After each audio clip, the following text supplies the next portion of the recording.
మా అబ్బాయి గురించి అప్లికేషన్స్ ఇచ్చామండి. ఎగ్జామ్ రాశాడు, అన్నీ చూశాడు. మా అబ్బాయి 10 సార్లు వచ్చాము. ఓకే. అవుతలేదు మా అబ్బాయి గురించి. డిప్లొమా ఇంజనీరు చాలా మంచిగా అన్నీ ఉన్నది. వేకెన్సీస్ ఉన్నాయి, అన్నీ ఉన్నాయి.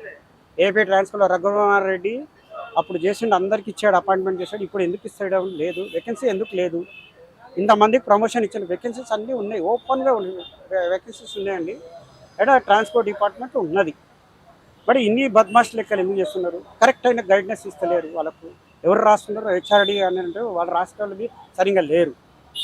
నేను అదే అడుగుతున్నా, ఇక్కడ నుంచి ఆన్లైన్లో పంపిస్తున్నాం. ఆన్లైన్లో ఇది కాదు. ఇది అక్కడ ఏం జరుగుతుందో వాళ్ళకు పర్సనల్గా పిలిచి మాట్లాడి అప్పుడప్పుడే నిలబడి సెటిల్ చేయాలి. దేర్ ఈజ్ కరెక్ట్ అయిన పని సార్. పని లేదు, ఏమని మాట్లాడతారు వాళ్ళతో? ఏం మాట్లాడేది కాదు. మేము ప్రభుత్వంలో ఉన్నాం చేస్తున్నాం. ఇంకొక విషయము, ప్రభుత్వంలో ప్రజల్ని కలవాలంటే 6th ఫ్లోర్లో అందరినీ కలవాలి. ఓన్లీ ఎమ్మెల్యేస్, ఎంపీస్, చైర్మన్కే కలవాల్సిన ప్రసక్తే లేదు. మొదటి నుంచి ఎట్లా ఉందో అట్లనే ఉండాలి. ఇదేం దందా పెట్టుకున్నారు, దానికి మళ్ళీ మార్చాలి. సెక్రటరీస్ కలవరు, అంటే గ్రౌండ్ ఫ్లోర్లో ఉంటుంది. ఇదేందే తమాషా? పబ్లిక్ని కలవాలంటే సెక్రటరీస్, సీఎం అందరు కలవాలి. ప్రజలు కలిస్తే అప్పుడు పని ఫటాఫట్ అవుతుంది. ఇప్పుడు ఆయన ఒక్క దిక్కు, నేను ఒక్క దిక్కు అంటే తను తప్పది. నేను మొదటి నుంచి చెప్తూనే ఉన్నా, ఇది సరైన పద్ధతి కాదు. ఇది కొన్ని మార్పు రావాలి. ప్రజావాణికి ఎన్నోసారి రావడం? ఏదో 3rd టైం 4th టైం వస్తుంది. They got. ఎలా ఉంది స్పందన? పబ్లిక్ స్పందన ఉందండి. కొన్ని డిపార్ట్మెంట్ సజెషన్స్ ఇయ్యరు, మసలు పెట్టుకుంటారు, ఏదో ఒకటి చేస్తారు, వెళ్ళిపోతారు. తుతు మంత్రం లెక్క. అదే నోడల్ ఆఫీసర్ కాదండి. నోడల్ ఆఫీసర్ ఒక ఐఏఎస్ ఉంటారు, 4 ఐఏఎస్ సెటిల్ చేస్తారు. అందరికందరు నోడల్ ఆఫీసర్ గారు. ఇప్పుడు మీ అబ్బాయి కోసం, జాబ్ కోసం వచ్చారు?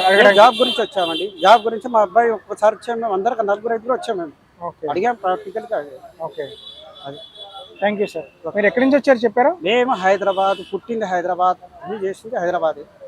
మా తండ్రి గారు స్వాతంత్ర సమర యోధుడు. వాళ్ళ కుమారుణ్ణి, వాళ్ళ మన్మోడుకు ఉద్యోగం మేము నడుపుతున్నాం.